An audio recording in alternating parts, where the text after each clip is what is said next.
Mabilisang balitaan, komprehensibo at totoo sa loob ng 1 minuto. Simula na ang Diskurso Tidbits. Palasyo nagpasaring. VP Sara tinaguri ang muka ng inutil na gabinete. Binira kasi ni Sara ang gabinete ni Marcos at sinabing walang lider at walang direksyon. Pwes, ginawa siyang perfect example ng incompetence ni Yusek Castro. Tapos na ba ang maliligayang araw ni Bato? Sinampahan siya ng ethics complaint sa Senado. Mahigit 3 buwan na kasi siyang absent. Sa tingin mo ba'y dapat lang na may no work no pay policy na din sila? Magnanakaw tila nagparkour. Tumalon mula sa second floor, bit-bit ang nakulimbat na cellphone. Pero malas, bumagsak siya sa harap mismo ng isang barangay tanod. Matapos ang 4 na dekada, magpapaalam na ang British brand na Marks & Spencer sa bansa.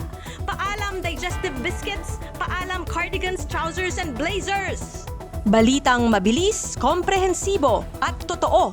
Yan ang Diskurso Tidbits. Basahin ang tungkol sa lahat ng yan at sa marami pang ibang nakatutuwa at makabuluhang balita sa diskurso.ph.